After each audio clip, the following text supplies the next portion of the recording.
Right, 1 minute. There we go. So is that live now? Oh, yeah. Cockerill, come on. Yeah, it's live. Just wait for a few people coming on. You won't be able to see him, because I've got you on big screen. How you doing, Brian, anyway? Yeah, I'm doing fine. Are you? Yeah. Good, thank you, mate, yeah. Yeah. We're live now. We're just waiting for a few people to come on. Look. 2 seconds. No, that side up, that side. That's better. Yeah, you've got quite a few. Okay, guys, it's me, Brian Cockerill, on the AK the Taxman. We've got the amazing Matt Legg, boxer. Matt, welcome to the show, mate. Thank you for having me, Brian. Yeah, I've been looking forward to it for a long while. We have, yeah. We were supposed to come on a few months ago, but you had COVID, didn't you? Yeah, I was going to come up to the house, and me and Katie had COVID, so yeah, put a spanner in the works. But yeah, we've finally made it. Yeah, Matt, I'd like to go back to when you were a young lad, where you were born, so you can see, we'll say a bit like this is your life type of thing we're going to do. So yeah, when you first started, where were you born? So I was born in a tiny little village in Northamptonshire called Drawton. It was just it had a church, a few houses, really peaceful, surrounded by fields, and I had a very, very peaceful, nice upbringing as a child. My dad worked in a farm, and my mum worked in the pub in the next village. So very peaceful. My dad was strict. He brought me up with manners, always please and thank you, never lie. And he was very strict on that as well. So I always thanked him for how he brought me up. And I'd get smacked and stuff if I didn't say please and thank you. Or so I always thanked him for that, because he instilled it in me, and treat people how you want to be treated. He brought me up with as well. So we lived in that village for 6 years till I moved out when we were 6. Then we moved to Bedford, to a pub in Bedford, just 2 years in that pub. And then we made the move to Milton Keynes, to another pub, which is where I stayed for the rest of my life, in Milton Keynes. Right. What was it like at school? What were you like at school? At school, I'd like to think at the beginning, I was quite a good boy. I was quite a good student. I was probably fairly quiet. And then when I hit the age of, I think about 13, I went up to 6'2" at 13. So I was very tall. And what happened, I started getting people would want to fight me, like older people, like the toughest in the year above and the year above that. I'd get not picked on, but they would want to fight me, and I wasn't really into fighting then. Right. So what happened? I even had a bloke. I had a fully grown bloke, because I was so tall. A fully grown bloke at the age of 13 hit me in the face with a can of dog food straight on the cheekbone, because my one of my pals had it. You know, when you blow a balloon up and you let the air out the top and it squeaks. Yeah. My mate did that, and some bloke walked past, thought we were taking a mickey, which we weren't, and he hit me in the face with a can of dog food. This is all at the age of 13. So the amount of fights I was getting into, people sort of having a go at me, I started weight training. I think you did as well, Brian, didn't you, at 13? Yeah, it's the exact same age. And the same thing, I got into pumping iron. I got into the Arnold films. I had 2 friends in Bradwell Village where I lived that were Jonathan and Dan Ellis. They were into weights, and I was inspired by them. So I started weight training to get strong, just to be able to defend myself. I trained in the gym in Wolverton. Bertil Fox was there as well. Bertil Fox used to train there. Both. I've trained with him and yourself. Yeah. He was a legend, wasn't he, Bertil? Yeah. Brilliant. Yeah, so I trained with him at a young age of 15, 16. I used to see him in the gym. So at the age of 13, I was sort of getting into a lot of fights, not starting fights, because my dad also brought me up. He always said to me, never start a fight, but if someone starts on you, then you fight back. And I always stuck to that. I took it a step further. If someone started on my friends, I'd always jump in as well. So most of the fights I had were for sticking up for friends. But so by the time I got to the age of 15, I was about 14 stone, 6'2". So I was quite a lump, especially going back that 30 odd years. I was big. So then the fights got a bit more serious. I had fights with, like, I remember one time 6 lads come up to school, and I saw them coming across the field, and I knew they'd come to fight me, and I had a fight with them, had a baseball bat on them, and I took a few clumps to the head and then grabbed the fellow and he hit me in the legs. But it didn't faze me. I always stood my ground, never backed down from a fight at that age.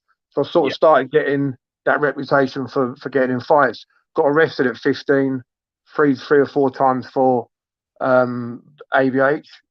And I looked at it as I was defending myself. One of the times it was three older lads had pushed me off my bike, so I'd got a bit of wood and hit the main bloke. But these are all things, yeah, that were happening at that age.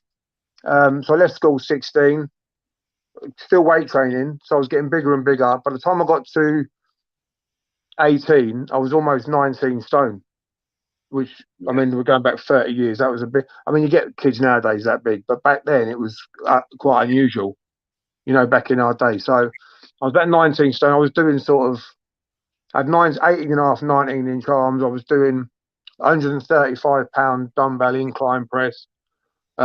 Shoulder press, I was doing 105-pound seated shoulder presses, 110.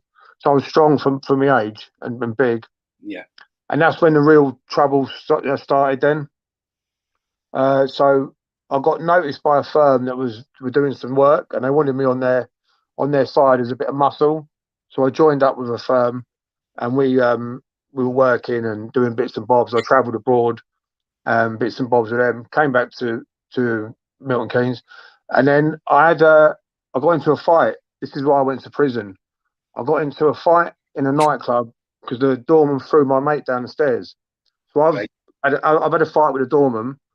Police have come in and threw me out, and I've got the up now. So I waited outside till the club was closing, went back in and attacked the doorman. So I hit the first doorman, and I saw his molar come out of his mouth, and I've had a fight with the rest.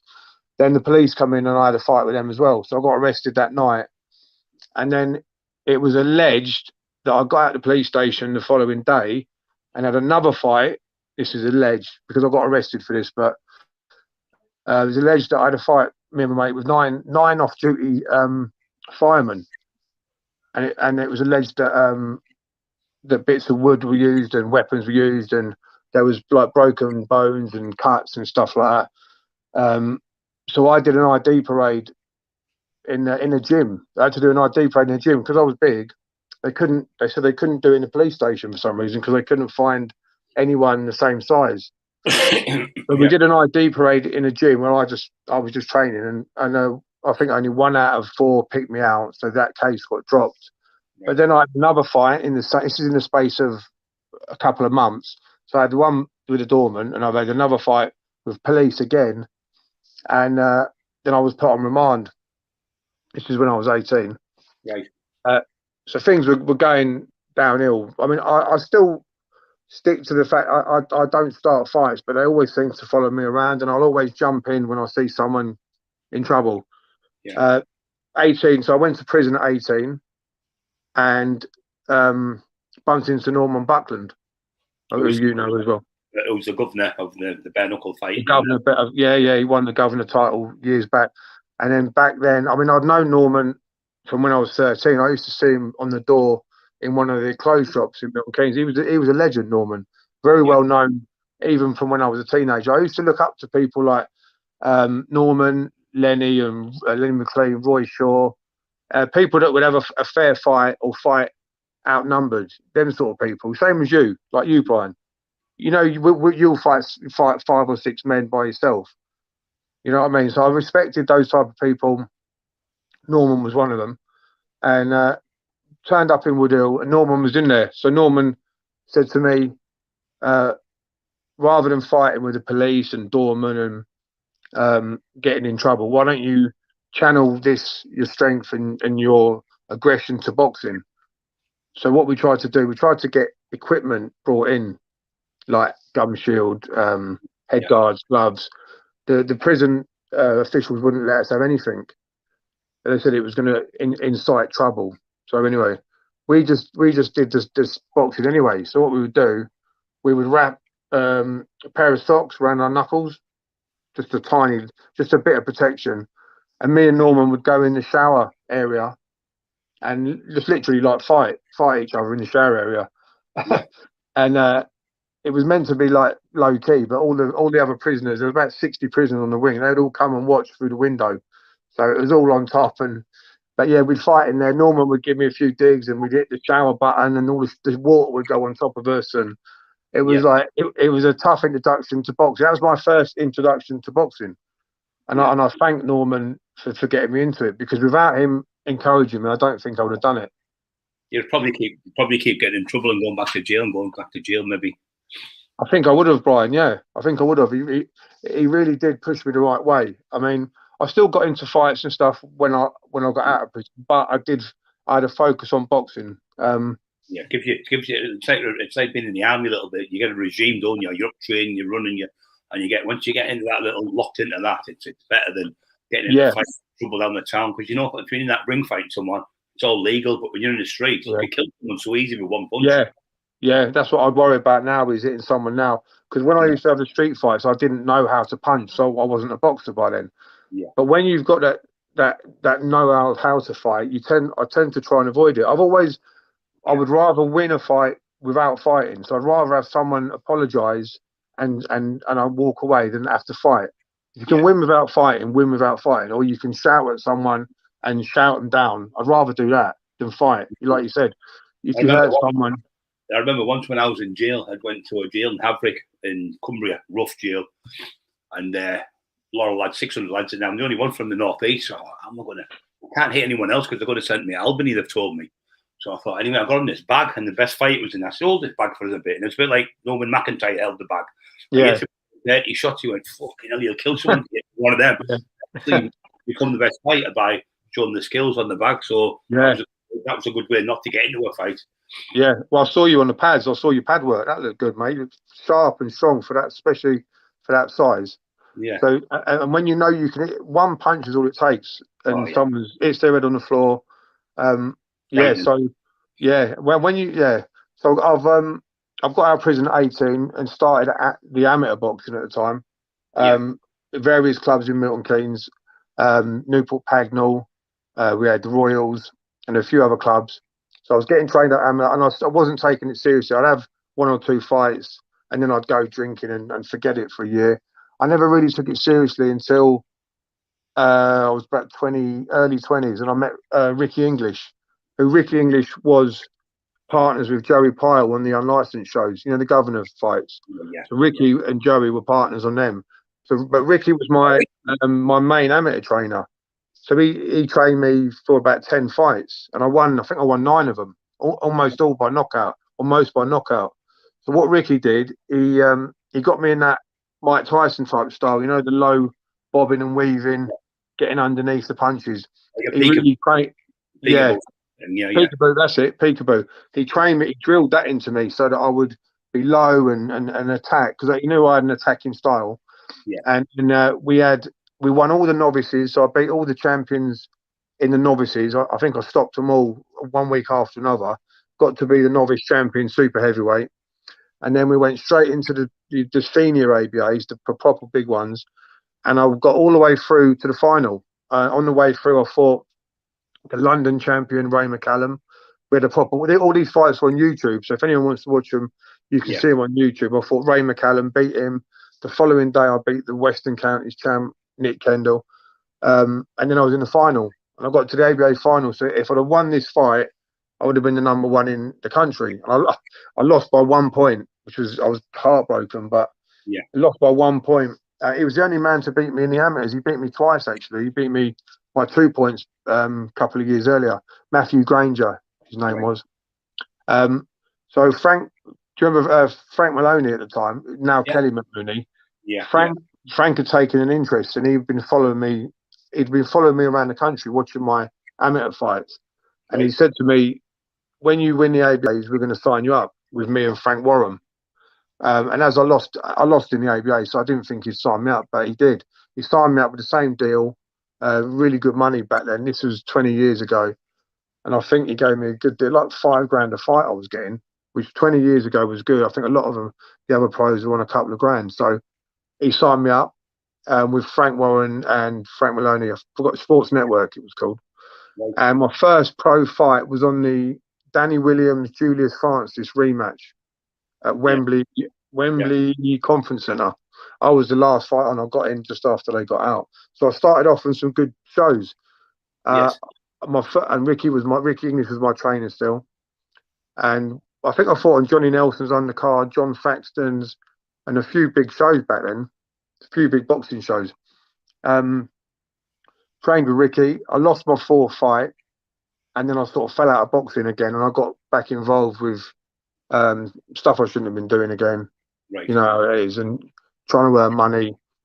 Did that for a couple of years, and then got back into the boxing in 2008, and that's when I boxed back in Watford, and I had Roy Shaw came up, Norman, we had Brilliant. Manny Clark there, all the Dave Courtney all came to support me in the comeback. Anthony Joshua told me he was there as a young kid, so this was 2008. He would have only been, I think, about 19, but he was there supporting me as well before he was well known, which he told me about.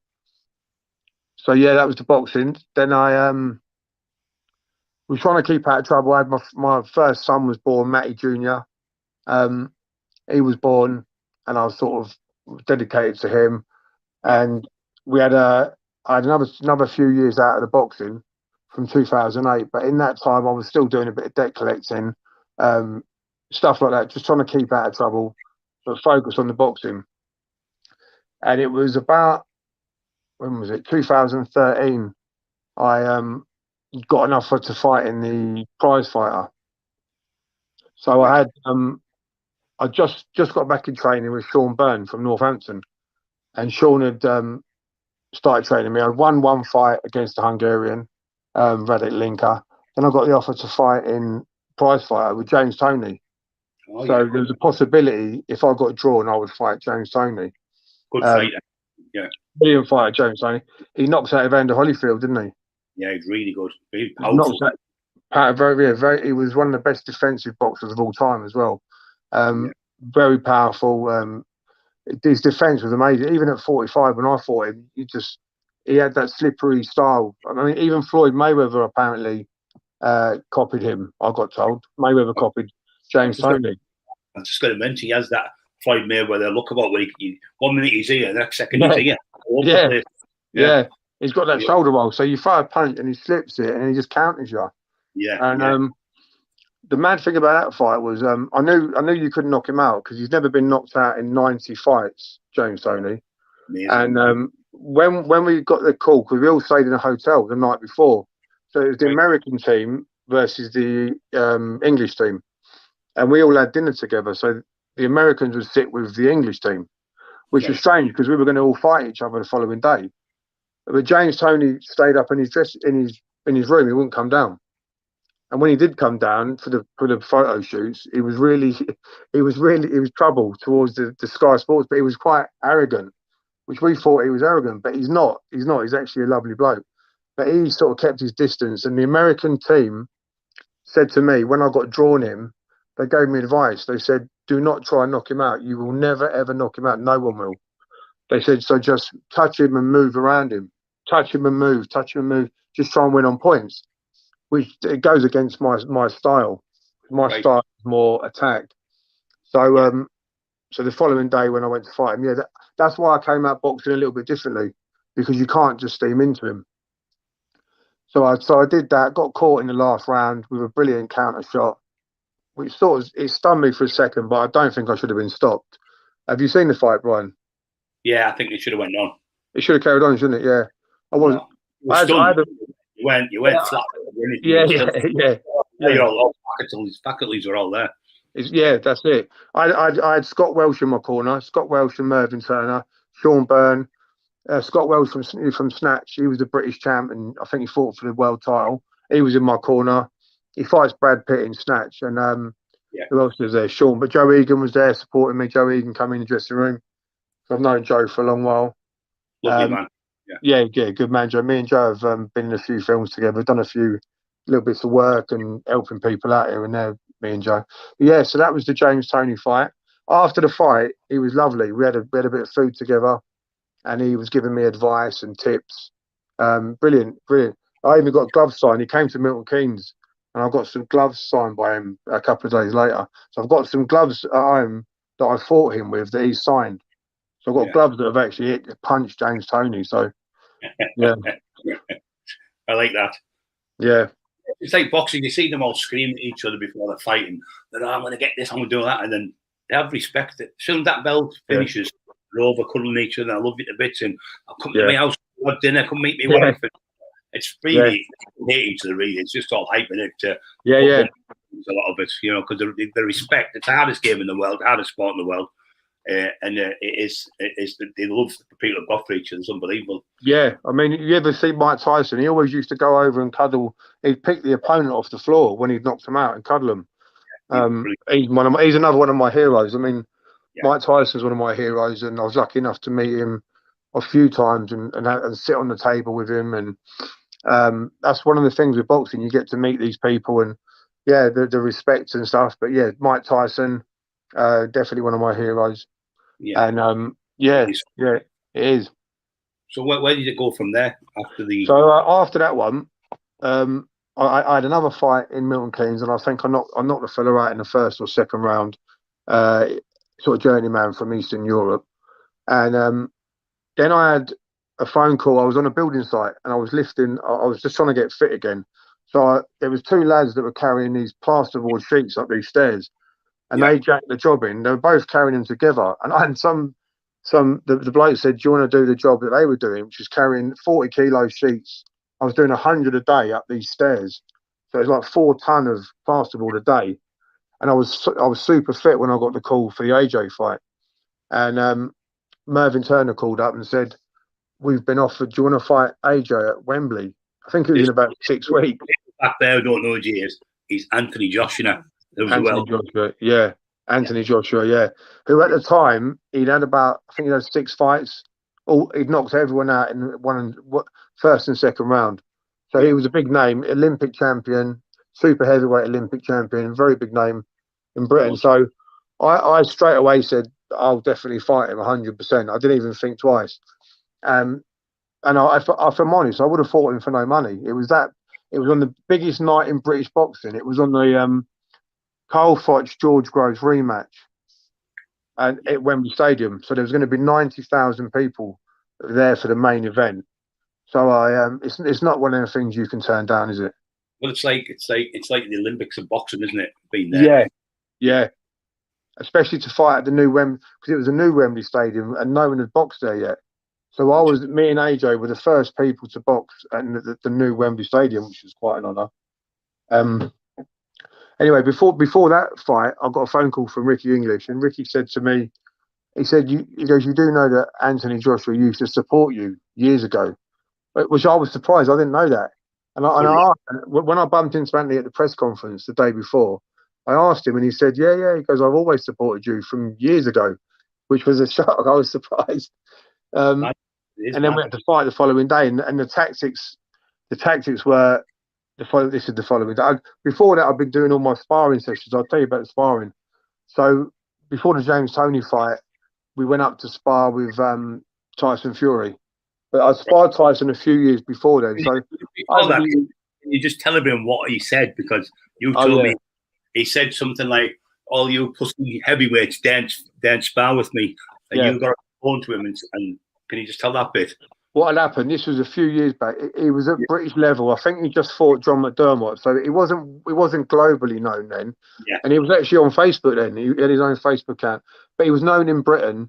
And he put a status on Facebook, and he put, "All you British heavyweights, you're all pussies. None of you will spar me, let alone fight me." Right? So I went on there and I said, "I'll spar you, and how much you paying?" And he came back with, "The pay is 10 grand if you knock me out." so I obviously I thought, I'm not going to knock him out. So I said, "How much are you paying if I don't knock you out?" And he's told me the wage. It was a good wage for doing 4 rounds.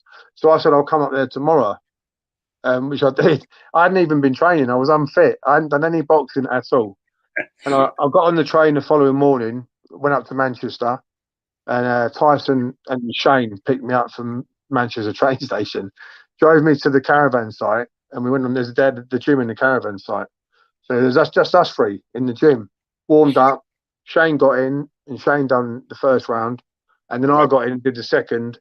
And the minute I got in, because he's 6'9", 6'9", he's massive. I'm 6'2", and he's got his arms are so long as well. But the minute I got in there, I thought this is going to be hard work, and he just played around with me basically. He caught me with a few shots. And we done 4 rounds. I caught him with 1 punch in the whole time, and that was right in the last round. I caught him with a left hook, like flush on the chin, and he just shook it off. He's got an exceptional chin, hasn't he? He's got an exceptional exceptional footwork, stamina. He's got everything, and he's got the whole. He's got everything. His boxing brain, second to none. Chin, anyone that can get up from those knockdowns from Wilder and then win the next round with the next part of the round that's amazing to see that, because Wilder demolished everyone, didn't he? I think my theory there, Matt, is that he's got Jesus in his heart, because only Jesus could have got that floor. Any human being, whoever they were, would not have got up. Jesus was in him that night, and he just got up, and he has got Jesus in his heart. And he's proved that time again. He's a lovely man. But what I loved about him, he come out that he said he had mental health issues. He struggled with drugs. He struggled with this, and he's just so honest. And I like people like that. Rick Tyson's the exact same. I've done it myself. Come out and nowhere near your type of levels, but as a fighter, as a street fighter, you get that depression. You end up on drugs and stuff. It's terrible. But to come out and help other people who are struggling and saying, "There's not wrong with me," you've got to tell the truth. You've got to say, "Look, I need help." And if you ask for help, you will get help. Yeah, I mean, he's done wonders for so many people, and they can now look up to someone so strong and know that he suffers the same mental health problems as they do. He's turned it around. He's turned everything around, and he's such a loved sportsman now. I mean, I met him years and years ago when the public had the opposite view. He wasn't really that taken in by the public, and I always said he's a lovely bloke. When you meet him, he's lovely. I mean, he does stuff for the cameras, but I said in the flesh, he's brilliant, and he's proven it now with what he's done. He's one of our most beloved sportsmen. We hope to get him on here one day. Yeah, that'd be good, wouldn't it? Yeah, that'd be good, wouldn't it? I'm sure you will. You will. Yeah. So getting back to yours, what happened then at when you train, when I've been fighting, obviously totally different. When you're training to fight someone, it's totally different. If you're in a pub and it kicks off, there's no worries because you have a fight and it's over spontaneously. But when somebody says, "I want to fight in 6 weeks," you go, knock him out in front of all your friends. I'm going to win. All of a sudden in bed you go, "What if he beats me?" Over that. A lot of fighters pretend they don't have that, but everyone has it, don't they? Yeah, you do. You play it over in your mind. You go over all these scenarios in your head, and you've just got to try and constantly think of the one where you win. Because I went into the Anthony Joshua fight convinced that I was going to win, because you've got to. And the way we planned was just to go all out for 2 rounds, put so much pressure on him that no one else had ever done, and just get low attacks. So every time he threw a jab underneath, if you watch the fight, I'll go underneath. Yeah. Every time he throws a jab, I'm slipping, and I'm just countering every shot, trying to catch him with a big shot. Because we thought that's the only way. I'm not going to outbox him over 8 rounds. So we thought just go full out for 2 and hope to catch him. Tyson Fury called up the day before the Anthony Joshua fight, and he said, "This is Tyson's advice." He said, "Give it everything you've got for 1 round." He went, kick him in. He goes, kick him in the nuts, bite him, headbutt him. So he was joking, obviously, but but he said that. And I know when they were watching the fight, they were watching it, Tyson, Peter, and everyone. When they saw me, it looks like I land a big left hook. They were all cheering and so during the build up, I did some sparring. I was doing my sparring. Who was I sparring with? Tom Little. I sparred with for that, and just trained as hard as I could. Did my runs, my stair runs. Just got as fit as I could. I was in good shape. I think I went down to 16 stone 6 for that. I think AJ was about 16.10. He was very fast back then. He was very fast at a lighter weight. We had the press. Sorry, mate.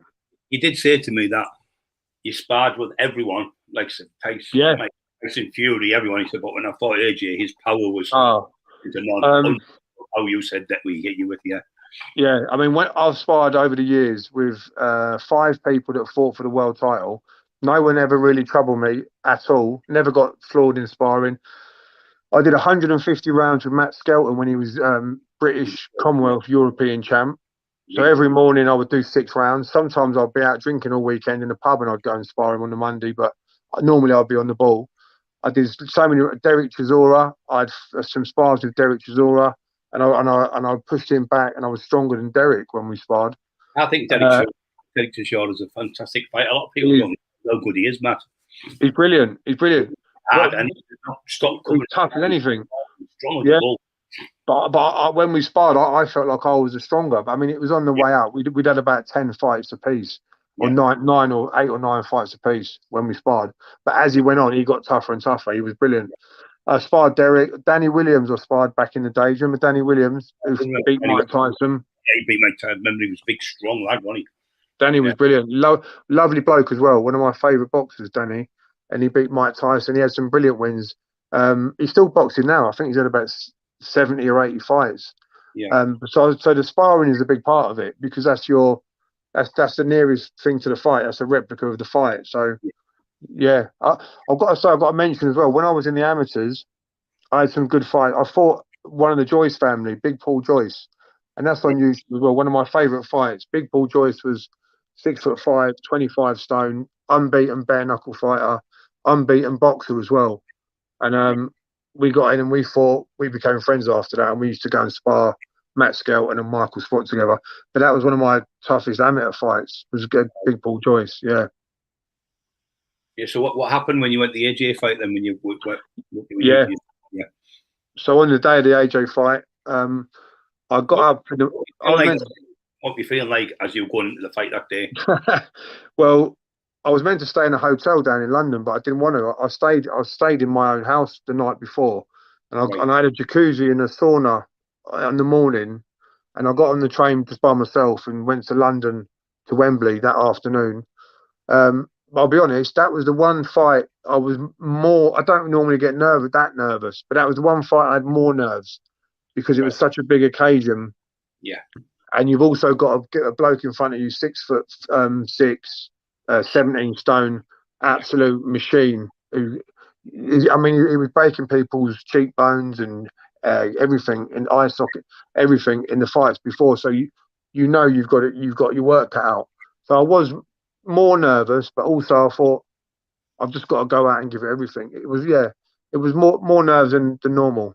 When I fought James Toney, I didn't think James would have been able to hurt me. But with AJ, you've got that danger of getting hurt because of how strong he is. Yeah. So when I walked out to the ring, because of the size of Wembley Stadium as well, it was someone, I think it was AJ, said it was like walking out into a gladiator arena because it's so big. Yeah. And it was daunting.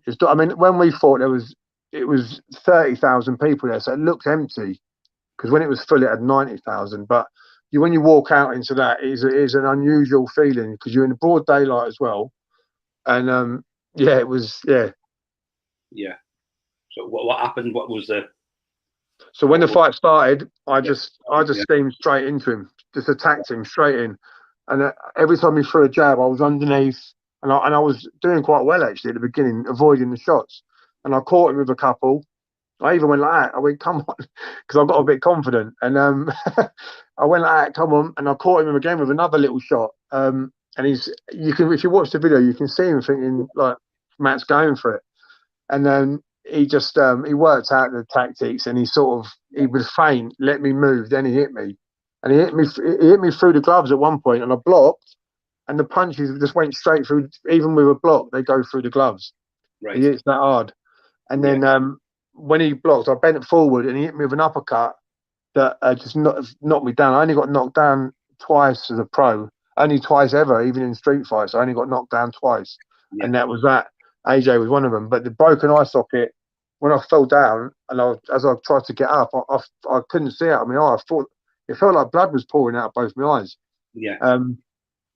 I had 3 months worth of nerve damage on the right side of my face. Was numb for 3 months. Right. So all the feeling had gone. But you could still pin in it, and it was just gone. And eventually the feeling came back. But I think boxing, that's about the worst injury you can get, because you can't carry on because you can't see. Yeah, I couldn't see it, and as I tried to get up, and you can see in the video, I was feeling my eye, and I didn't know if blood was coming out or what had happened.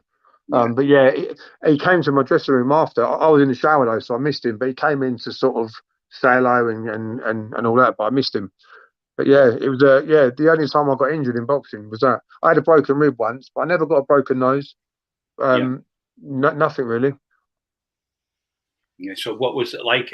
What have you spoke to him since then? You must have. Yeah. Spoke to him since. He was at a charity event, and someone bumped into him and said they knew me, and he sent a message saying, "Give Matt my love," and stuff like that. And he was at someone else. Yeah, he's another good lad, and he helped him charity. Yeah, he's a good lad. Yeah, someone else saw him at a film premiere as well, which was and he said hello. which is another thing that I was going to mention as well, is through the boxing. This is why I encourage my sons to. I've got 3 boys, Matty, Max, and Mason, and I encourage them to box. Matty Junior's box. Mason's watching us now. Hello, Mason. Oh, is he on there? Yeah.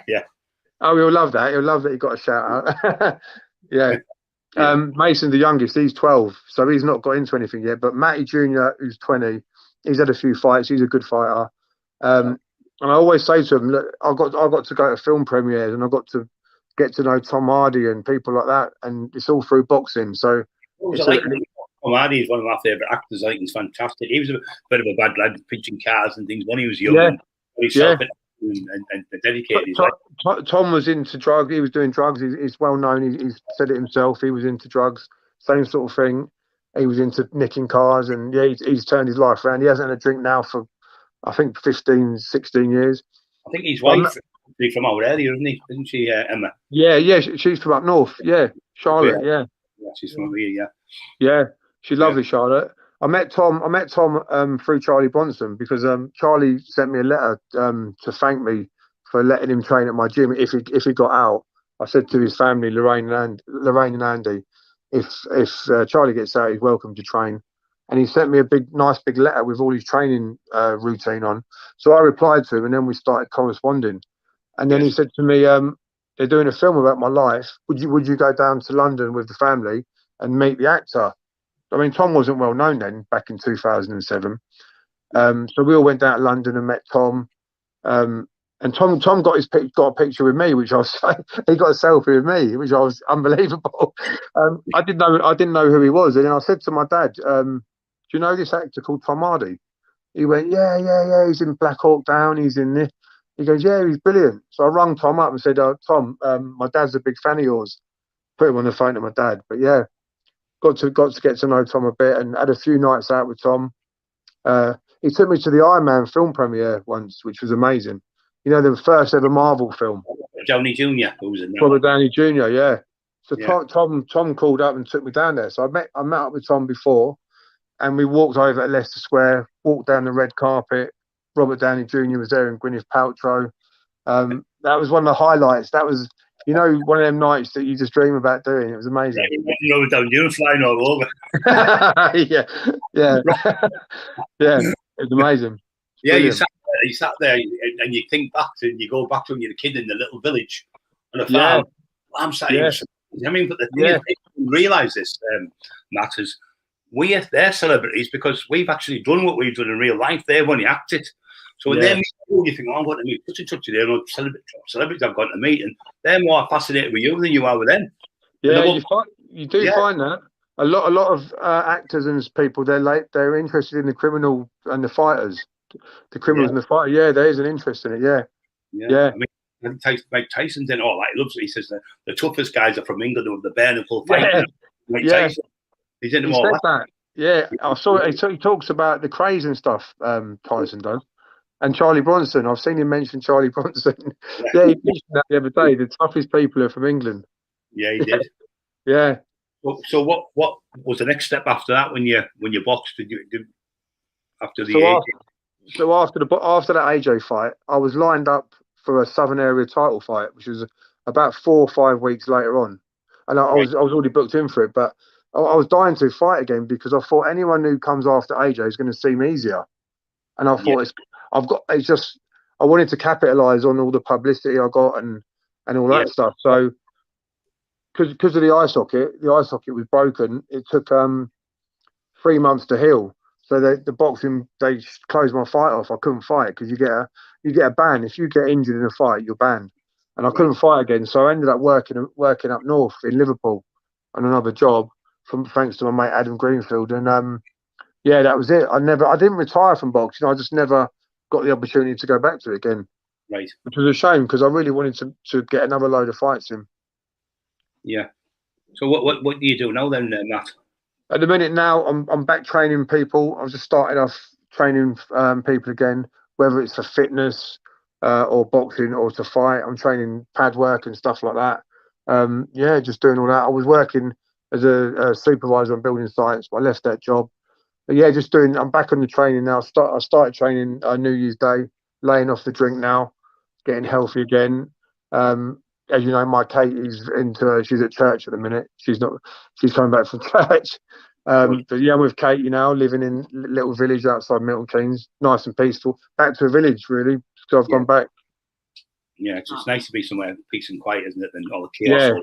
Well, I still, when I was in Milton Keynes, I was still getting into fights. I had a fight. I mean, I got injuries. You can see on my finger. That happened about 4 years ago. Yeah. I had a fight with someone, finger snapped. I had a fight. I don't start these fights. I had a fight in a casino about 3 years ago. A couple of lads threw a drink on a girl. So I'm asking what happened, and it ended up in a fight. Someone's hit me from the side, and my jaw got broke, and I chased them around the casino. It was carnage. I'm banned from every casino because of that. I didn't start it, but I got banned from every casino in Britain. So he just follows me around. So I've moved out of Milton Keynes to a little village. I believe you're good friends with Frank Bruno. Frank, yeah, I know Frank. Yeah, Manny Clark. He introduced me to Frank about 10 years ago. There's a little bit of trouble was going on, so me and Manny were going to help Frank out, and we went out for a meal with Frank. And ever since then, yeah, I see Frank around, or I go to his house. Took him on the pads. And he's got a man cave out the back. Took him on the pads. Yeah, Frank trains 3 times a day. He's always training because he has the same as Tyson Fury and a lot of people with the mental health problems. Yeah, he's had bipolar, depression, and anxiety. So he trains 3 times a day just to keep those demons away. Yeah, he's lovely, Frank. Yeah, he's in great shape for 60 as well. Amazing shape. It's brilliant, isn't it? But it's that depression. It's like I say to people, it's like a storm. You can be sitting in the garden, beautiful, lovely day. All of a sudden, boom, the lightning comes, thought, thunder, rains like mad. That's like depression can hit you. 5-year-old, 95-year-old. But the thing is, a lot of tough guys go, "Not wrong with me. It's not wrong with me." But there is something wrong with you. You need to go and see someone. And then they sit there and suffer in silence. Stop trying to be tough and suffer in silence. Go and get help. Yeah. But you've got to someone who knows what they're talking about. Yeah, that's why it's good that it's so many people are talking about it now, like yourself and Tyson Fury, Frank, and people are bringing it out. And it's not a stigma attached to it. There's no stigma now. Yeah, people think, I'm not telling people I'm mentally ill. I'm not telling. Well, you are. If you are, you've got. Gail Brendan Hyde, saying hello to the pair of you. Oh, hello, Dale. Yeah, he's a good guy, Dale. Loads of people. Yeah. I'll say hello to Lee Wortley as well, and well done on Norman's book. Lee Wortley. He never told me. He never told me this. 6 months later, he told me he was a Scouser. Oh yeah. Before he started doing the book. Talking about Scousers, can I mention my mate Jimmy Andrews? Jimmy Andrews is very well known up in Liverpool. He was friends with Lenny McLean, and he knows everyone who's from the old time to the new. He knows everyone. He's got a book coming out next year as well. He'd be great for the podcast. He's an amazing life story. Mixing with the Craze and Lenny and Joey Pyle, the Richardsons, and all the modern day villains he knows as well. But yeah, Jimmy Andrews, his book's coming out next year, which would be amazing. It'll be great to get on the podcast as well, maybe after the book comes out. Yeah, that'd be good. Everything. On it, everyone. Well, I'd just like to ask you, I just touched on something there, just the old school fighters and old school people like ourselves, they've gone now. There's no respect no more. Kids are carrying knives everywhere. I've never even seen a knife as a kid. All the time, I've seen a knife as one making jam and bread or something. That was it. Yeah. Oh, they're carrying knives. It's like an epidemic. It's gone crazy. Yeah. I mean, my son, Matty Jr., he had 2 of his best mates killed in the same party a few years ago. 2 only 17-year-olds. The lads turned up with balaclavas and killed the 2. And I know the parents of them as well. And my son would have been at that party, but he decided to go to another party, so he may have been killed as well. So Milton Keynes has been a lot of knife crime. It's totally different to when we were young. I mean, I've had a couple of knives pulled on me over the years, but it's just it's a shame how it's gone like this. That's why there's a few charities. My friend Carl Haniff has got Keeping Kids Off the Street. My other friend Danny B, he's setting up little boxing gyms to try and encourage kids to go into boxing gyms. We're in the process of doing it actually at the minute. We've had some meetings and stuff to try and encourage and focus the kids to do boxing or any type of sport. anything to get them away from the street. And it's a gang culture. They just follow the gang culture. They do. And the thing is, when you get into that gang, you're only 10, 12-year-old carrying drugs. And you get caught with it, you're going to jail for a long time. They're getting thousands of pounds. They give you £50 for carrying a bag of drugs that you're going to get you 5 years. The thing is, it's great to be with them because they're in big cars, big jewellery, gold, watches, and all that crap.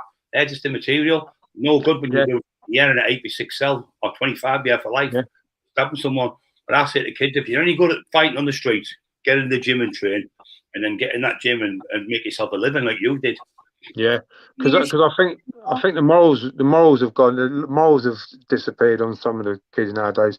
There's no honour either. So it's like they're quite happy. 10 of them to gang up on one. I've seen it in Milton Keynes. 10 of them gang up on one. Where's the honour in that? I mean, I'd rather fight 10 people than me gang up on one. I'd rather, because there's more honour in that. But it's just all changed.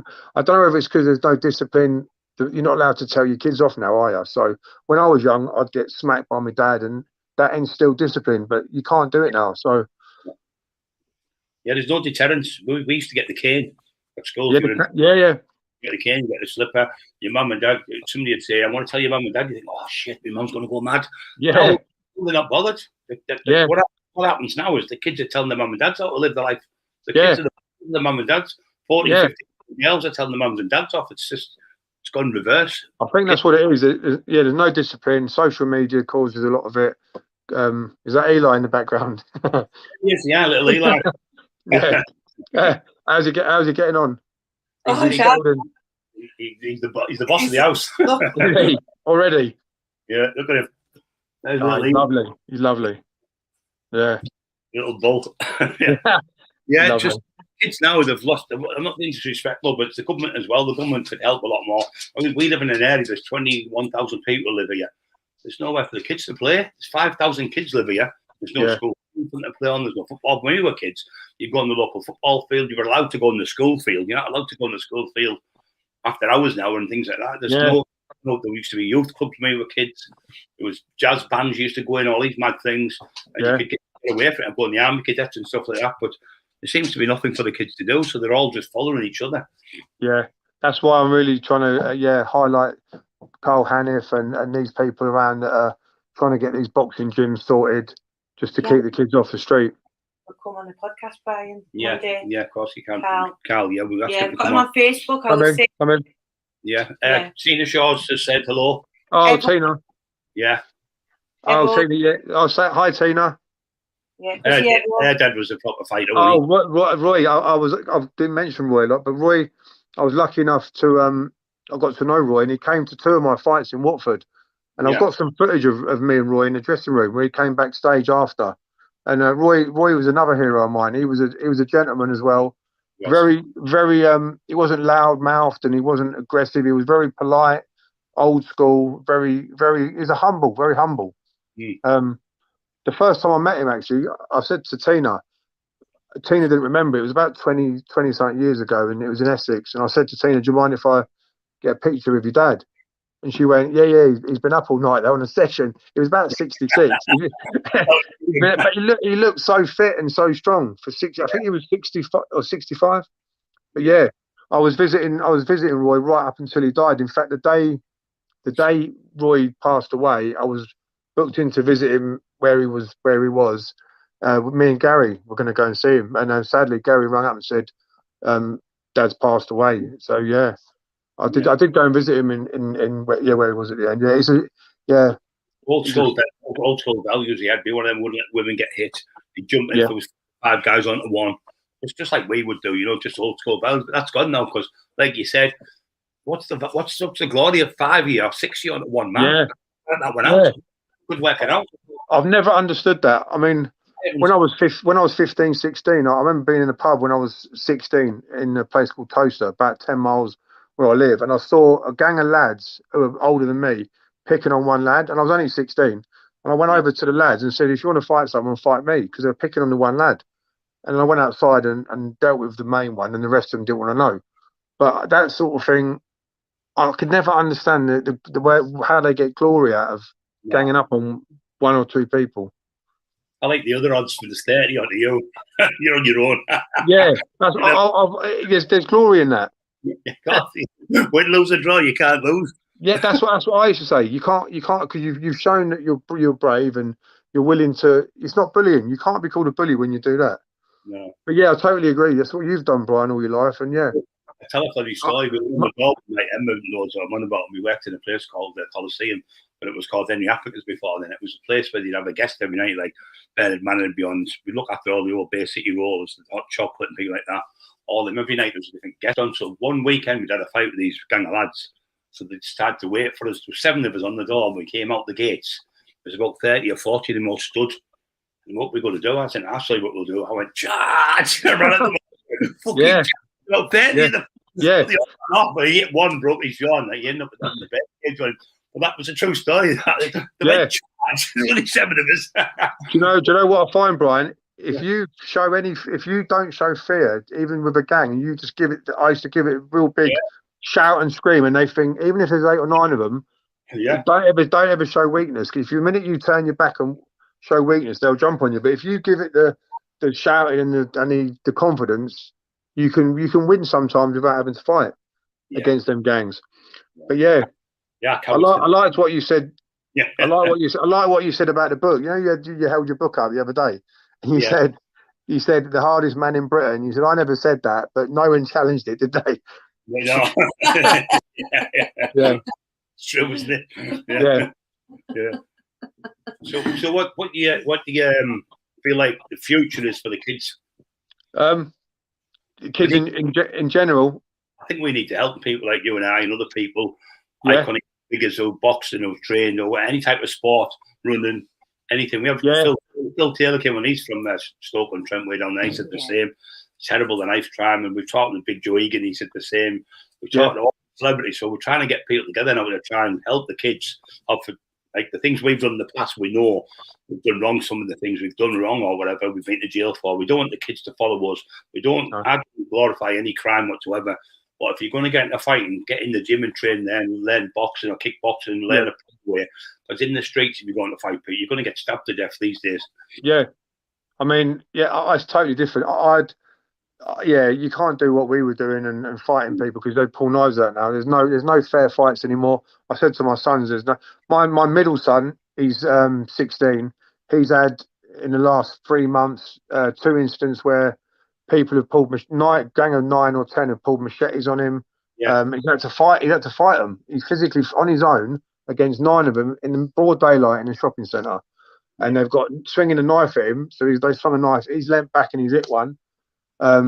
He's had then they've bumped into him again. They've put machetes to him again, and luckily one of the lads knew me and his brother, and he said, "Oh, I know your brother and your dad," so nothing happened. But it's it's just terrible.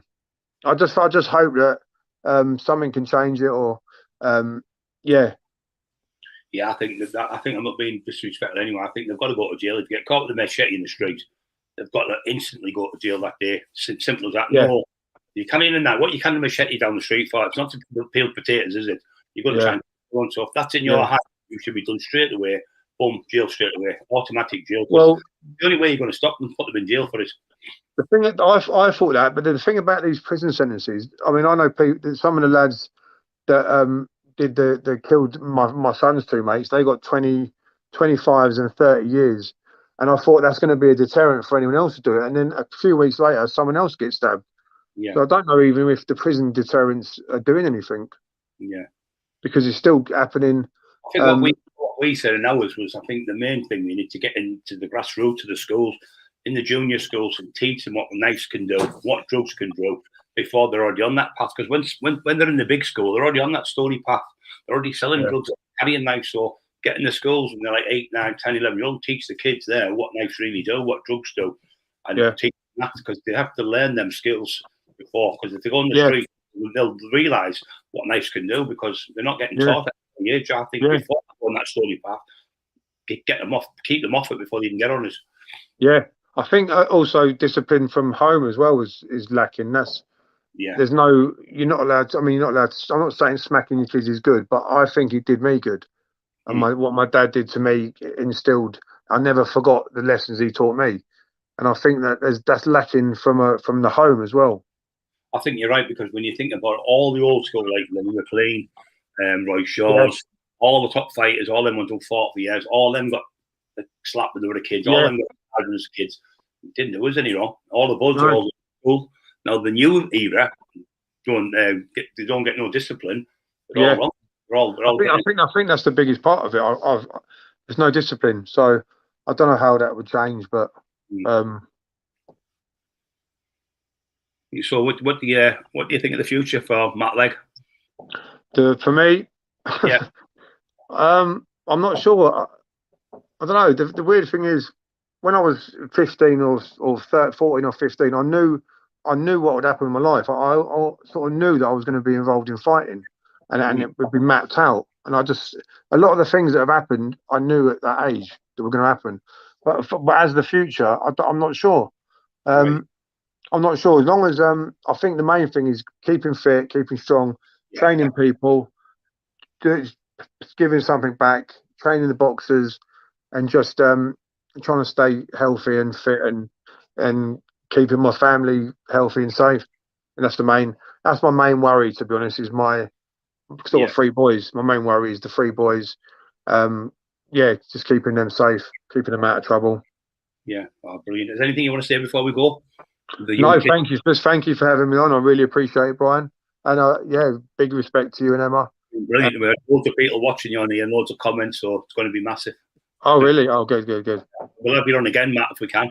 Yeah, thank you, mate. I appreciate that. Okay, brother. We love you a bit. Love you too. Keep in touch. Okay, brother. Love you too. Cheers. Thank you. Thank you, Matt. Thank you. Thank you. Right up, so then, and broadcast.